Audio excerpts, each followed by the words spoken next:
మధుమతి తరువాయి భాగానికి స్వాగతం. చిన్న short and sweet part upload చేస్తున్నానండి. ఎందుకంటే 1 అవర్ అయితే ఇంకా లేట్ అయిపోయి 9 అయిపోతేమో అప్లోడు. అందుకని ముందు ఒక చిన్న పార్ట్ అప్లోడ్ చేసి తర్వాత పెద్ద పార్ట్ అప్లోడ్ చేద్దామని ఈ చిన్న స్వీట్ క్యూట్ పార్ట్ వినేయండి. మరి కథలోకి వెళ్ళిపోదామా. మధుమతి ఆఫీస్కి వెళ్ళి వస్తోంది. మామూలుగా పురుషోత్తం గారు కలకత్తా వెళ్ళి ఇంకా రాలేదు.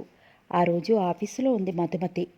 కమల్ తేజ్ తిన్నగా వెళ్ళి పురుషోత్తం గారి రూమ్లో కూర్చుని ఆమెను పిలిచాడు. మధుమతి మనసు క్షణంసేపు ఊగిసలాడింది.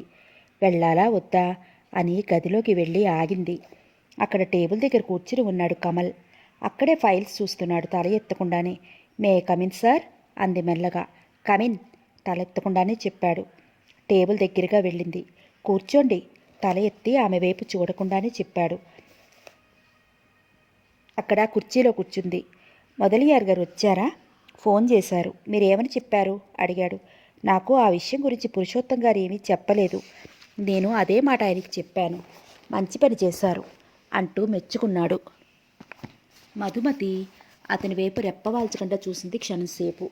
గోవిందరావు గారు వచ్చారా? వచ్చారు. ఆయనకు ఆ కాగితాలు ఇచ్చేశారా? ఇచ్చేశాను. ఆహా సరే. గుప్తా గారికి కూడా పేపర్స్ ఇచ్చేశారా? లేదు. ఏ? కొన్ని పేపర్స్లో పురుషోత్తం గారు సైన్ చేయలేదు. వెళ్ళేటప్పుడు చేయటం మర్చిపోయారు. అందుకే 2 రోజుల తర్వాత రమ్మన్నాను. ఆహా సరే అంటూ ఏవో ఫైల్స్ చూసుకున్నాడు. తర్వాత 2-3 లెటర్స్ డిక్టేట్ చేశాడు. అడ్రస్లు చెప్పి ఆ లెటర్స్ వాళ్ళకి పోస్ట్ చేయమని చెప్పాడు.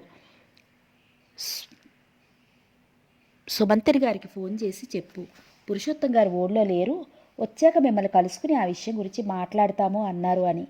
అలాగే అన్నట్లు తల ఊపింది. నేను వెళతాను అంటూ చెప్పి లేచాడు. మధుమతికి అతను చూస్తుంటే గుండెల్లో దుఃఖం తన్నుకొస్తోంది. ఆయన ప్రేమంతా ఏమైపోయింది? మధు మధు అంటూ క్షణం ఊపిరి నిచ్చేవారు కాదే. ఇప్పుడు ఏమీ తెలియనట్టు ఎవరో పరాయి మనిషిలా ప్రవర్తిస్తున్నారు. ఈ నటన మగవాడికే చెల్లిందేమో. కమల్ తలెత్తి చూడకుండానే వెళ్ళిపోతూ ఏదో గుర్తొచ్చిన వాడిలా గుమ్మం దగ్గర ఆగి వెనక్కి చూస్తూ ఆ మధు అంటూ పిలిచాడు. మధుమతి ఒక్కసారి చిప్పును తల తిప్పి చూసింది. ఎన్నాళ్ళకి విందా పిలుపు? మళ్ళీ మళ్ళీ వినాలనిపిస్తోంది. చెవుల్లో అమృతం పోస్తున్నట్లుగా అనిపిస్తోంది. కళ్ళనీళ్లు గిర్రును తిరిగాయి. క్షమించాలి, చనువు కొద్దీ మధు అని పిలిచేశానన్నాడు నొచ్చుకున్నట్లుగా ముఖం పెడుతూ. ఆ చనువు మీకు లేదా అనుకుంది మనసులో. ఆమె మాట్లాడలేదు. మహేశ్వరరావు గారు ఫోన్ చేస్తే నాకు ఫోన్ చేసి చెప్పు. అలాగే అన్నట్లు తల ఊపింది. మధుమతి గారు మీ గురించి బిందు చెప్పింది. మీ గురించి నాకు చెప్పిందంది మెల్లగా తల ఉంచుకుంటూ. మీ పాప బాగుందా? ఆ మాటకి మళ్ళీ తలెత్తి చూసింది. ఎలా బాగుంటుంది? కన్నతండ్రి కనిపించక కలవరిస్తోంది. అరే పాపం అన్నాడు. ఆయన ఇంకా కనిపించలేదా? బిందుకు చెప్పారా అన్నాడు కమల్. ఎవరికి చెప్తే ఏమిటండి? ఆయనకి నిజంగా మా మీద ప్రేమ ఉండి కనిపించాలనుకుంటే కనిపించగలరు. ఆయనకి ఇష్టం లేకపోతే ఎవరేం చేయగలరు? అతను ఆమె వైపు ఒకసారి చూసి చూపులు మరోవైపుకు తిప్పేసుకున్నాడు. మీరు అనవసరంగా ఆయన అపార్థం చేసుకుంటున్నారేమో అన్నాడు ఎటో చూస్తూ. భార్య భర్తని ఎప్పుడూ అపార్థం చేసుకోదు, పరిస్థితుల ప్రభావం అంది. ఆయన ఏ పరిస్థితిలో మీకు కనిపించకుండా ఉండి ఉన్నారో భార్యగా మీరు ఆయన అర్థం చేసుకోవడానికి ప్రయత్నించాలి. అంటే అంది కనుబొమ్మలు ముడేసి అర్థం కానట్టు చూస్తూ అతని వైపు. నేనేమీ చెప్పలేను, నాకేం తెలియదు, కానీ ఒకటి మాత్రం నిజం. ప్రతి మగవాడు భార్యని మనసారా ప్రేమిస్తాడు. ఆ ప్రేమలో కపటం ఉండదు. ఏదో కారణంతో ఆయన మీకు దూరంగా ఉన్నారని నాకు అనిపిస్తోంది. అంత మాత్రానికే మీరు ఆయన మీద కోపం ఉంచుకోవద్దు. స్త్రీకి ఓర్పు శాంతం పెట్టని ఆభరణాలు. మీరు ఓర్పుగా శాంతంగా ఆయన కోసం ఎదురు చూడండి. ఇప్పుడు ఆయన మీకు ఎందుకు దూరంగా ఉన్నారో అప్పుడు మీకు అర్థమవుతుంది అంటూ మరో మాటకు అవకాశం ఇవ్వకుండా కమల్ వెళ్ళిపోయాడు. మధుమతి అలా నిలబడిపోయింది. అతను వెళ్ళిపోయినా అవే చెవుల్లో మారుమోగసాగాయి. ఆయన ఏంటంటున్నారు? కొన్ని కారణాల వల్ల దూరంగా ఉంటున్నారా? అంటే బిందు లేక లాయర్ మూలన ఆమె నుండి ఏ సాయమైనా కోరి అలా నటిస్తున్నారా? లేక ఉద్యోగం దొరక్క ఇలా ఇరుక్కుపోయారా? నేనన్నట్టుగా నిజంగా భర్త చూపించే ప్రేమ కపట ప్రేమ కాదా? అసలు నిజమేమిటి? ఏం జరిగింది? రోజులు గడుస్తుంటే వాళ్ళ బంధం మరింత గట్టిపడుతుందే. ఈ సమస్య ఎలా పరిష్కరించుకోవడం? లాయర్ బిందురేఖతో ఆయనకు పనేమిటి? ఎవరికీ తెలియని రహస్యం అయిందా? ఆ విషయం తనకి చెప్పొచ్చుగా. ఈ ఊరు వచ్చామని తెలుసు, అడ్రస్ తెలుసు. ఎవ్వరికీ తెలియకుండా రావచ్చుగా. రహస్యంగా కలుసుకుని చెప్తే తను అర్థం చేసుకోదు. లేక ఆమె ఆకర్షణలో పడిపోయారా? అంతే అయి ఉంటుందేమో. ఎదురుగా ఏం అనలేక అలా అంటున్నారు అనుకుని బాధపడసాగింది. కారణం ఏది ఏమైనా నరకం అనుభవిస్తున్నది తనే. ఆయన తేలే వరకు తను అలానే ఎదురు చూడాలి. ఆయన నాటకం ఆడుతున్నారో లేక ఏదో కారణంగా అలా ఉంటున్నారో తెలుస్తుంది అనుకుంది. ఆ రోజు ఇంటికి రమ్మని బిందులేఖ ఆఫీస్కి ఫోన్ చేసి చెప్పింది మధుమతికి. కారు రావటంతో వాళ్ళ ఇంటికి వెళ్ళింది. బిందురేఖ మధుమతి కూర్చుని మాట్లాడుకుంటున్నారు. విమలమ్మ గుడికెళ్ళొస్తానని చెప్పి కారులో గుడికెళ్ళింది. అప్పుడే ప్రభాకరం వచ్చాడు. వస్తూనే బిందురేఖకు నమస్కరించాడు. మీరా, రండి రండి నవ్వుతూ ఆహ్వానించింది. మధుమతికి ప్రభాకరానికి ఇద్దరికీ పరిచయం చేసింది. ప్రభాకరం క్షణంసేపు అలా ఉండిపోయాడు. ఎవరు? ఈ అమ్మాయి మధుమతియా? అంటే మధు తను పొరపట్టం లేదు కదా? మనసు అంతా అదోలా అయిపోయింది. మధుమతి కూడా క్షణంసేపు అలా చూసింది. ఇతనేమిటి తనని ఇంతగా పరీక్షగా చూస్తున్నాడు అనుకుంటుండగా అతన్ని ఎక్కడో చూసిన గుర్తు రాగసాగింది. ఎవరతను? ఎక్కడ చూశాను అనుకోసాగింది. ఎందుకో ప్రభాకరం ముఖం అదోలా మారిపోయింది. ముఖంలో చిరునవ్వు కనిపించడం లేదు. మనసంతా చేతు తిన్నట్టుగా అయింది. జీవితం ఇలా మారిపోయింది ఏమిటి అనుకుని బాధపడసాగాడు. మధుమతికి అతనెవరో ఎంతకూ గుర్తు రావడం లేదు. చూసిన గుర్తుంది, ఎవరో తెలియటం లేదు. ముగ్గురు కూర్చున్నారు. ప్రభాకరంతో బిందు చెప్పింది, మీరేం ఆలోచించవలసిన అవసరం లేదు. మీకు ఎక్కడో ఒకచోట ఉద్యోగం వేయించేస్తాను అంది.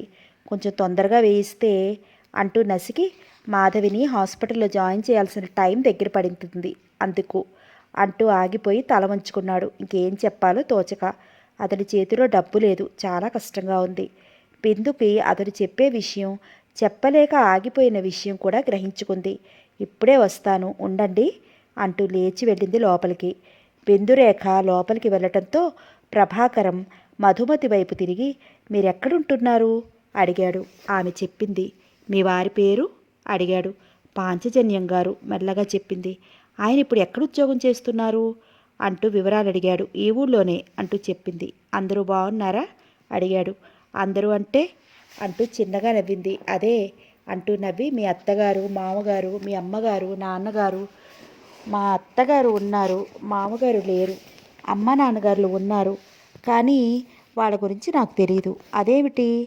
ఆశ్చర్యంగా చూశాడు. మా వివాహానికి వాళ్ళ అంగీకారం లేదు మామూలుగా చెప్పి చూపులు మరోవైపు తిప్పేసుకుంది. అతనికి అర్థమైనట్టుగా తల ఊపి మరి ప్రశ్నించలేదు. మధుమతి అడిగింది, మీ గురించి నాకు చెప్పలేదే? నా గురించి చెప్పడానికి ఏముంది? నాకు నా అనేవాళ్ళు లేరు. చూడని నా భార్య, ప్రేమించి పెళ్లి చేసుకున్నాం. మాధవి నా భార్య, ప్రేమించి పెళ్లి చేసుకున్నాం. ఆ తరువాత సంగతి మీకు తెలిసే ఉంటుంది.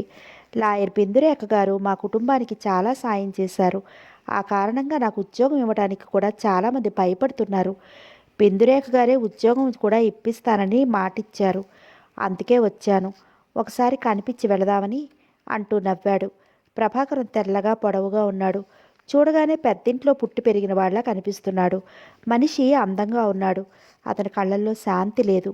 పెరిగిన గెడ్డం వలన మరీ మనిషి ఎలాగో కనిపిస్తున్నాడు. మీ ఇల్లు ఎక్కడా అడిగింది. అతను చెప్పాడు. మధుమతి విని ఊరుకుంది. అంతలో బిందురేఖ వచ్చింది. ప్రభాకరం గారు అంటూ కొంత డబ్బు తెచ్చి అతని చేతికి అందించింది.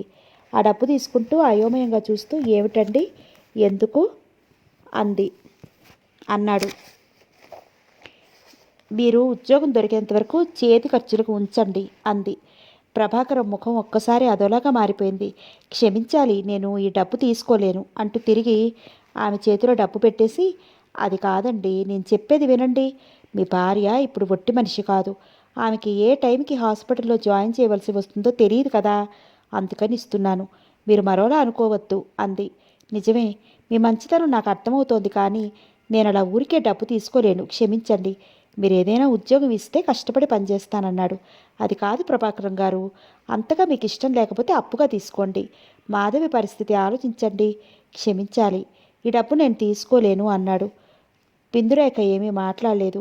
ఒక క్షణం ఆలోచించి, సరే, ఇన్ని రోజులు మీ ఉద్యోగం విషయంలో నేనే ఆలస్యం చేశాను. ఇప్పుడు ఇక ఆలస్యం చెయ్యను. 2 రోజుల్లో మీకు ఉద్యోగం వస్తుంది. వస్తుందేమిటి, ఉద్యోగం అయిపోయిందన్నమాటే అంది నవ్వుతూ. ప్రభాకరం కృతజ్ఞతగా చూశాడు. వస్తానండి అంటూ చెప్పి మధుమతికి కూడా చెప్పి వెళ్ళిపోయాడు. అతను వెళ్ళిన వైపే చూస్తూ బిందులేఖ అంది, చూసావా అతను ఎంత మంచి మనిషో. డాడీ ఇతనికి ఉద్యోగం ఇవ్వడానికి ఇష్టపడటం లేదు. నువ్వైనా చెప్పకూడదా మధు? మధుమతి నవ్వుతూ, పెద్దవారాయన ఏం ఆలోచించుకుని అలా అన్నారో మనకు తెలియదు కదా. ఇష్టం లేని పనిని వాళ్ళ చేత మనం ఎప్పుడు బలవంతంగా చేయించకూడదు బిందు అంది. నువ్వు కూడా డాడీ పక్షమేనా అంది బిందురేఖ. అంతలో ఫోన్ రింగ్ అవడంతో లేచి వెళ్ళింది ఆమె. ఫోన్లో మాట్లాడి రిసీవర్ పెట్టేసింది. కమల్ వస్తానని ఫోన్ చేశాడు అంటూ చెప్పింది. ఇక్కడికా వస్తున్నారా అడిగింది మధుమతి కంగారుగా. ఆ కంగారు పైకి కనపడనివ్వకుండా ఉండటం కోసం ప్రయత్నించసాగింది. అవును, ఇప్పుడే వస్తానని ఫోన్ చేశారు. నేను వెళతాను, వచ్చి చాలాసేపు అయింది. మా పాప చూస్తూ ఉంటుంది అంటూ లేచి నిలబడుతూ. సరే, అప్పుడే వెళ్ళిపోతారా? అరే, అప్పుడే వెళ్ళిపోతారా? కమల్ రాని వెళదు గాని ప్రభాకరం ఉద్యోగం గురించి అతనికి మనిద్దరం చెబుదాం. నేను చెప్పే కంటే నువ్వు చెప్తే వింటారు అంది బిందురేఖ నవ్వుతూ. ఆ మాట వింటూనే ఆమె మనసులో అదోలా నవ్వుకుంది. ఆయన తన మాట వింటాడా? వినే మనిషి అయితే ఇంత దూరం వెళ్తారా? ఇంత ధైర్యంగా నిలబడతారా అనుకుంది. నేను వెళ్తాను బిందు. కొద్దిసేపు కూర్చో అంటూ బలవంతంగా ఉంచేసింది. మధుమతి తప్పనిసరి అయిష్టంగా కూర్చుంది. అలాగా ఆయన పక్కన బిందురేఖను ఊహించలేకపోతోంది. తన ప్రాణం, తన మనిషి ఆయన. బిందు మంచి అమ్మాయే కావచ్చు, ప్రాణం ఇచ్చి మాట్లాడవచ్చు. అయితే తను ఆమె కోసం ఏమైనా చేయగలదు, భర్తనివ్వగలదా? మధుమతి పగిలిపోతున్న గుండెను అదిమిపెట్టి అలా మౌనంగా కూర్చుంది. కమల్ తేజ్ వచ్చాడు. అతన్ని చూస్తూనే మధుమతి ముఖంలో కళ తప్పిపోతే బిందు కళ్ళల్లో కాంతి లాంటిది వచ్చింది.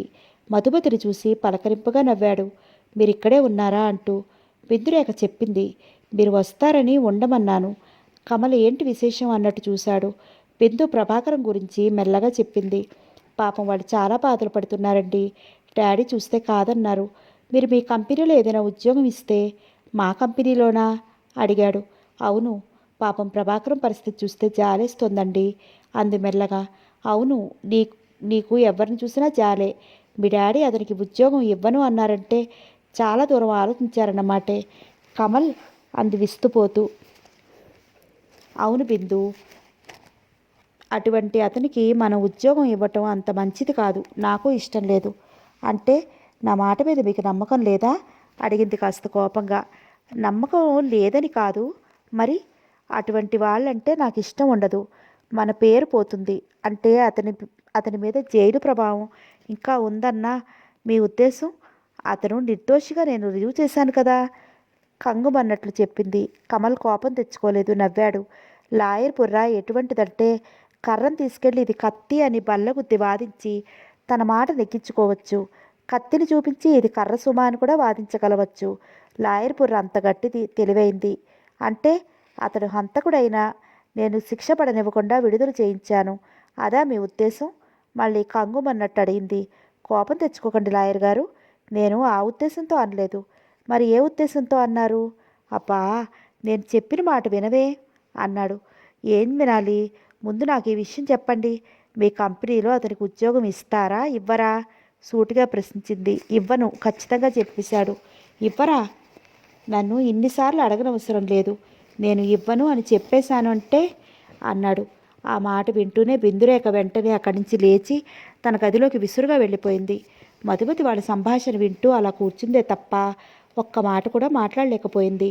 బిందు అలా లేచి వెళ్ళిపోతుంటే ఆమెకేం చేయాలో పాలుపోలేదు. కమల్ వైపు చూసింది. అతను ఆమె వైపు చూడలేదు. లేచి బిందు గది వైపు వెళ్ళాడు. మధుమతి భర్త గురించే ఆలోచించసాగింది. ఉద్యోగం దొరకటమే కష్టమైపోయింది. అటువంటి అతను సొంత కంపెనీ ఎలా పెట్టగలిగారు? అంతా విచిత్రంగా ఉంది. ఇందులో ఏదో రహస్యం ఉంది. అందుకే ఆయన అలా ఉంటున్నారు. బిందురేఖను పెళ్లి చేసుకోవాలనుకోవటం కూడా ఒక కారణమే కావచ్చు. ఏమైనా తన భర్త డబ్బుకు అమ్ముడుపోయినట్లే డబ్బు సంపాదనలో పడి తన వాడని మర్చిపోయారు అనుకుంది. అతను బిందు కోపం వచ్చిందని ఆమె వెంట కంగారుగా వెళ్ళటం చూసి బాధపడింది. ఒక్కరితే కూర్చుంది. అదే సమయంలో విమలమ్మ వచ్చింది. ఏమ్మా, నువ్వు ఒక్కరితివే ఉన్నావు? అమ్మాయి ఏది అడిగింది ఆవిడ ఆప్యాయంగా. లోపల ఉందండి, ఇప్పుడే వెళ్ళింది. అలాగా అన్నట్లు తల ఊపి కమల్ వచ్చాడా, కారుంది అడిగింది. అవునండి వచ్చారు అంటూ చెప్పింది.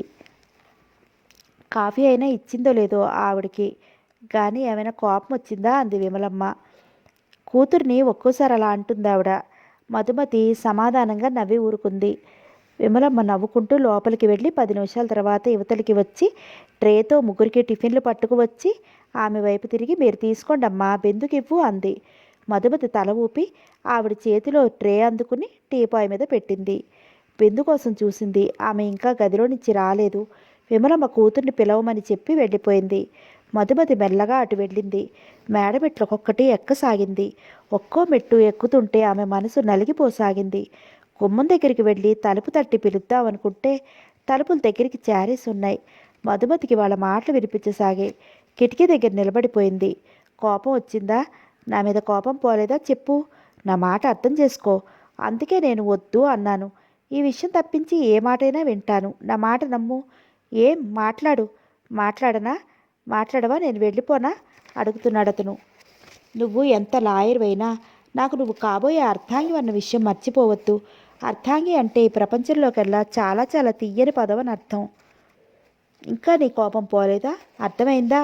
నా కోపం పోదు. ఇక నాతో మీరు మాట్లాడకండి అంటోంది బిందురేఖ. అంతేనా అంటున్నాడు. అంతే, ఖచ్చితంగా చెప్పినట్టు చెప్పేసింది. అయితే నీ కోపం ఎలా పోగొట్టాలో నాకు తెలుసు అంటున్నాడు. మధుమతి వింటూ అప్రయత్నంగా కిటికీలో నుండి లోపలికి తొంగి చూసింది. కమల్ తేజ్ బిందురేఖను 2 చేతుల మధ్య లేవనెత్తి ఆమె గించుకుంటున్నా వదలమని చెప్తున్నా వినకుండా తీసుకెళ్లి మంచం మీద పడుకోబెట్టాడు. మధుమతి చప్పున ముఖం తిప్పేసుకుంది. ముఖం ఎర్రబడిపోయింది. చి, ఎంత సిగ్గులేని వాళ్ళు. కోపం దుఃఖం రెండూ పెనవేసుకుపోగా పై పంటితో కింద పదివిరి గట్టిగా రక్తం చిమ్మినంతగా అదిమి పట్టింది. భరించరాని బాధ గుండెరడి కత్తిపెట్టి కోస్తుంది. మళ్ళీ అటు చూసింది. బిందురేఖ కోపం పోయింది. అతని మెడను 2 చేతులతో చుట్టేసింది. అతని దగ్గరికి లాక్కుంటూ గుండెలకి చేర్చుకుంటోంది. మధుమతి అక్కడ నిలబడలేకపోయింది. కిరుక్కుని వెనుతిరిగి అక్కడి నుంచి వచ్చేసింది. ఇక ఆ ఇంట్లో నిలబడలేకపోయింది. విమలమ్మకి చెప్పి రావాలి. బిందు వచ్చే వరకు ఆగాలి అని కూడా అనిపించలేదు. కారు కోసం చూడకుండా గేటు దాటేసింది. అలా నడుస్తూ ముందుకు వెళ్ళసాగింది. ఎటు వెళ్తోంది? ఎక్కడికి వెళ్తోంది? ఆమె మనసు అదోలా అయిపోయింది. నిమిషానికి బాధ భరించలేకపోతోంది. కళ్ళ నీళ్లు సుడులు తిరిగిపోతూ కళ్ళకేమీ కనిపించడం లేదు. కళ్ళ నీళ్లు చారలు కట్టేస్తున్నాయి. చెంపలు తడిసిపోతున్నాయి. గుండెల్లో అగ్గి రాచుకుంటోంది. ఆ అగ్గి మంటలయ్యి ఎగిసిపడుతున్నాయి. ఎన్ని కన్నీళ్లు ఆ మంటల్ని ఆర్పగలవు? ఎదురుగా ఖాళీ ఆటో వస్తే పిలిచి ఆటో ఎక్కేసింది. ఇంటి అడ్రస్ చెప్పి పోనివ్వమంది. ఇంటికి వస్తూనే మంచం మీద పడిపోయింది. కూతురు మమ్మీ మమ్మీ అంటూ దగ్గరికి రావడంతో కూతురిని గుండెలు కదుముకుంటూ పాపా, మీ డాడీ నీకు వెన్నెల అని పేరు పెట్టారు. ఆ పేరు ఎందుకు పెట్టారా అని ఇప్పుడు ఏడుస్తున్నాను అంటూ ఏడవసాగింది. తులసమ్మ చూసి మరోలా అనుకుని కళ్ళ నీళ్లు పెట్టుకుంది. కొడుకు కనిపించక కోడలు అలా ఉందని ఆవిడ. పురుషోత్తం గారు ఊరు నుండి వచ్చేశారు. మధుమతి ఆ నెల జీతం కూడా అందుకుంది. ఆఫీస్కి వెళ్ళి వస్తోంది. పురుషోత్తం గారు కమల్ తేజ్ బిందురేఖల పెళ్లి నిశ్చయమైందని అందరికీ తెలియచేయటం కోసం పెద్ద పార్టీ ఏర్పాటు చేయసాగారు. 4 రోజులుంది. వాళ్ళిల్లంతా హడావుడిగా ఉంది. ఎవరైనా తెలియని వాళ్ళు చూస్తే పెళ్లి కాబోలనుకుంటారు. అంతలా హడావుడి చేస్తున్నారు ఆయన. ఈ విషయం తెలిసి మధుమతి గుండెల్లో రైలు పరిగెత్తసాగే. నిశ్చయం అయిపోయింది అంటే త్వరలో పెళ్లి కూడా చేసేస్తారు అనుకుంటూ కుమిలిపోసాగింది. పురుషోత్తం గారు మధుమతిని ఆఫీసు నుండి బలవంతంగా అటు నుండి అటే ఇంటికి తీసుకెళ్లారు. మా అమ్మాయి తీసుకురమ్మంది అంటూ. మధుమతి తప్పనిసరే వెళ్ళింది. ఎన్నిసార్లు ఈ ఉద్యోగం మానేయాలనుకున్నా మానలేకపోతోంది. ఉద్యోగం మానేస్తే ఇల్లు గడవటం ఎలా? భర్త ఇప్పట్లో ఇంటికి రావటం అనేది ఉండదు. ఆ విషయం తెలిసిపోతోంది. ఈ ఉద్యోగం వదులుకుంటే మరో ఉద్యోగం దొరుకుతుందన్న ఆశ లేదు. పైగా పురుషోత్తం గారు బిందురేఖ ఈ ఉద్యోగం తను మానేయడానికి అంగీకరించడం లేదు. మధుమతి ఆయనతో వాళ్ళ ఇంటికి వెళ్ళింది. బిందురేఖ ఉంది. విమలమ్మ కూడా అక్కడే ఉంది. ఆమె అంది, మధు, నాకు తీరిక ఉండటం లేదు. మా మమ్మీతో షాపింగ్కి వెళ్ళి నాకు మంచి చీర సెలెక్ట్ చేయి. అలాగే అన్నట్టు తల ఊపింది. చూడు, ఈ బాధ్యత నీకే అప్పగిస్తున్నాను. వచ్చిన వాళ్ళందరికీ ఏం కావాలో ఏమిటో అన్నీ నువ్వే చూడాలి. ఈ హడావుడి అంతా నీకే వదిలేస్తున్నాం అంటుంటే మధుమతి నవ్వింది. పురుషోత్తం గారు విమలమ్మ ఇద్దరూ అలాగే చెప్పారు. చూడమ్మా, మాకు బిందురేఖ ఒక్కరితే కాదు, నువ్వు మా కూతురు లాంటి దానివే. మాకిద్దరు కూతుళ్ళు అంటూ చెప్పారు. వాళ్ళ అభిమానానికి ఆమె కళ్ళు చెమరించాయి. కృతజ్ఞతగా చూసింది వారి వైపు. వాళ్ళ ముగ్గురి మంచితనంతో తనని మూగదానిలా చేసేలా అనిపిస్తోంది. తన తల్లిదండ్రులు తన్ని ఎంత ప్రేమగా ప్రాణానికి ప్రాణంగా చూశారు. వాళ్ళ మాట కాదని వచ్చేసింది. తండ్రి అసలు ఇష్టపడలేదు. పాంచజన్యం గురించి విని. ప్రేమ గుడ్డిది అంటారు. వయసులో ఉన్న ఆడపిల్లలు తొందరపడి గడప దాటి వచ్చేస్తే జీవితం ఇలాగే అవుతుందేమో. ఆయనంత మారిపోయారు అనుకుంది. పురుషోత్తం గారు విమలమ్మ కూతురుని అన్నారు. బిందు, పాపం మధుమతి గురించి కాస్త శ్రద్ధ చూపించు. అమ్మాయి భర్త ఎక్కడున్నాడో కాస్త తెలుసుకో. పాపం మధును చూస్తే జాలేస్తోంది. పాపం కూతురు కూడా ఉంది. బిందు ఆ మాట వింటూ ఆమె వైపు తిరిగి, ఫోటో తీసుకుని వస్తానన్నావు, ఎక్కడో పడిపోయిందని చెప్పావు. ఫోటో లేకపోతే కష్టమే. అయినా ఈ బిందురేఖ పూనుకుంది అంటే మీ ఆయన ఎక్కడున్నా చిటికలో పట్టించి వేయగలను అంది. మధుమతి నవ్వి, తర్వాత వివరంగా చెప్తాను, ఈ పార్టీ హడావుడి అయిపోని అంది. బిందురేఖ సరే అంది. విమలమ్మ మధుమతి రోజు సాయంత్రం షాపులకు వెళ్ళొస్తున్నారు. ఏం కావాలో అన్నీ కొనుక్కొస్తున్నారు. ఇంటికి వచ్చేటప్పుడు విమలమ్మ మధుమతిని వాళ్ళ ఇంటి దగ్గర దింపేసి అప్పుడు ఇంటికి వస్తుంది ఆవిడ. బిందురేఖకి తీరిక ఉండటం లేదు. తన దగ్గరికి వచ్చిన భార్యాభర్తల గురించి వివరాలు సేకరించింది. వాళ్ళిద్దరూ పెళ్లి చేసుకున్నారు. అయితే మొదటి భార్య నుండి అతను విడాకులు తీసుకోలేదు. ఆమె ఇవ్వలేదు. అయినా పెళ్లి చేసుకున్నారు. అది అతను చేసిన తప్పు. ఇప్పుడు ఆమె లాయర్ నోటీస్ ఇచ్చింది. ఆ కేసు బిందురేఖ త్వరగా తీసుకోలేదు. అతని పేరు భాస్కర్రావు. రెండవ భార్య పేరు సుందరి. భాస్కర్రావు మాటలు నిజమని తెలిసింది. మొదటి భార్య నుంచి అతనికి సుఖం లేదని, చాలా అవస్థలు పెట్టేసిందని తెలిసి ఆ కేసు తను తీసుకుంది. అవతలి సాక్ష్యాలు బలంగా ఉండటంతో ఇటువైపు సాక్ష్యం అంత బలంగా లేకుండా ఉంది. బిందురేఖ భాస్కర్రావుని సుందరిని ఒప్పించి వాళ్ళతో కొంతసేపు రహస్యంగా మాట్లాడి కోర్టులో సుందరి చేత చెప్పించింది. నేను పెళ్లి చేసుకోలేదు, భాస్కర్రావు గారికి ఉంపిడికొత్తుగా ఉన్నాను అంటూ కేసు కొట్టేశారు. భాస్కర్రావు మొదటి భార్యను చూడవలసిందిగా తీర్పు చెప్పింది కోర్టు. బిందురేఖ బుర్ర అంత తెలివి తక్కువదేం కాదు. అందుకే నవ్వుకుంటూ భాస్కర్రావు చేత మొదటి భార్య మీద కేసు పెట్టించడానికి చూస్తోంది. బిందురేఖ ఆ కేసు విషయంలో హడావుడిగా ఉంది. పార్టీ ఇంకా 2 రోజులుంది. అందరికీ కార్డులు పంపించసాగారు. పురుషోత్తం గారికి విమలమ్మకు సంతోషంగా ఉంది. ఒక్కగానొక్క కూతురు బిందురేఖ. ఆమె అందచందాలకు తెలివితేటలకు తగినట్లు కమల్ ఆమెకు భర్త కాబోతున్నాడు. మధుమతి మనసులో బాధను బిగ్గుకుని అటు ఆఫీస్కి వెళుతోంది, ఇటు ఇంటికి వెళుతోంది. రాత్రులు పడుకుని కరువు తీరా ఏడుస్తూ బాధని తనలో తనే మింగుకుంటోంది. మధుమతికి జీతం అందటంతో ఆమెకు ప్రభాకరం గురించి గుర్తుకు వచ్చింది. పాపం అభిమానం గల మనిషి. బిందురేకిస్తే తీసుకోలేదు. భార్య ఎలా ఉందో, ఒట్టి మనిషి కూడా కాదట అనుకుంటూ అత్తగారికి ఈ విషయం చెప్పి 200 పట్టుకుని పళ్ళు మిఠాయిలు కొనుక్కుని కూతుర్ని తీసుకుని ఆటోలో ప్రభాకరం ఇంటికి వెళ్ళింది. ఆమె వెళ్ళేసరికి అతని ఇంటి దగ్గర లేడు. మాధవి ఉంది. మధుమతిని చూస్తూనే ఆశ్చర్యంగా, ఎవరు కావాలండి అంది. ప్రభాకరం గారు ఉన్నారా? చిన్నగా నవ్వుతూ అడిగింది. లేరండి, ఎక్కడికో పని ఉండి వెళ్ళారు. ఇప్పుడు వచ్చేస్తారు, రండి కూర్చోండి అంది మాధవి ఎంతో మర్యాదగా. మధుమతి కూర్చుంది. తనకి తాను పరిచయం చేసుకుంది. లాయర్ బుందిరాకర్ గారు తెలుసా? అయ్యో తెలియకే, తెలుసండి అంది. వాళ్ళ నాన్నగారు పురుషోత్తం గారి కంపెనీలో ఆయన సెక్రటరీగా పనిచేస్తున్నాను. నా పేరు మధుమతి అంటూ నవ్వింది. ఆ పేరు వినగానే మాధవి క్షణంసేపు అలా ఉండిపోయింది. వెంటనే ఆమె చెయ్యి చటుక్కును పట్టుకుని, మధుమతి గారంటే మీరా? మా వారు అస్తమానం మీ గురించి చెప్తారు అంది. నా గురించి అస్తమానం చెప్తూ ఉంటారా? ఆశ్చర్యంగా చూసింది. అంటే అదేనండి, మీరు చాలా మంచివారని, చాలా అందంగా ఉంటారని అంటూ నవ్వేసింది మాధవి. ఆ మాటలకి మధుమతి కూడా నవ్వింది. ప్రభాకరం బిందురేఖ ఇంట్లో మధుమతిని చూసిన తర్వాత అతని మనసు ఏమీ బాగుండలేదు. ఇంటికి వచ్చి ఆ విషయం భార్యకి చెప్పే వరకు అతని మనసు ఆగలేదు. అలాగా, మధుమతి కనిపించిందా అడిగింది ఆశ్చర్యంగా భర్తను. అవును మాధవి, మధును చూసి నా మనసు నలిగిపోయింది. నేను పిచ్చివాడిని అయిపోయాను. నా గుండెల్లో బాధ నేను ఎలా మింగుతున్నానో నాకే తెలియదు. ఇంటికి వచ్చేసాను అంటూ చెప్పాడు. మధుమతిని మన ఇంటికి రమ్మనలేకపోయారా? భార్య మాటలకు అతను అదోలా నవ్వాడు. రమ్మని పిలిస్తే మాత్రం మధు మన ఇంటికి వస్తుందా అన్నాడు. ఎందుకు రాదండి, పిలిస్తే ఎవరైనా వస్తారుగా అంది. నిజమే, కానీ మధు అలాంటిది కాదు, అంత త్వరగా రాదు. కానీ ఎప్పుడో ఒకరోజు మధుని మన ఇంటికి తీసుకువస్తాను. నువ్వు చూస్తూ గాని మధుమతి ఎంత అందమైనదో అన్నారు. భర్త మాటలు మాధవికి గుర్తొచ్చాయి. ఆమె రావటం మాధవికి ఎంతో ఆనందం అనిపించింది. గబగబా లోపలికి వెళ్ళి టీ పెట్టి తీసుకొచ్చింది. మధుమతి గ్లాస్ అందుకుంది. ప్రభాకరం గారు ఇప్పుడు వచ్చేస్తారా అడిగింది. వచ్చేస్తారండి, ఇప్పుడు వచ్చేస్తారు. ఈ పాటికి వచ్చేయాల్సిందే, ఎందుకు రాలేదో మరి. మీరు మా ఇంటికి వచ్చారు అంటే ఎంత సంతోషపడిపోతారో అంది మాధవి. మధుమతి ఎందుకో అలా చూసింది. ఈమె నన్ను ఎప్పుడూ చూడలేదు, ఎందుకంత అభిమానం చూపిస్తోంది అన్నట్లు. మధుమతి టీ త్రాగి తను తీసుకువచ్చిన పళ్ళు మిఠాయి తీసి లోపల పెట్టి చెప్పింది.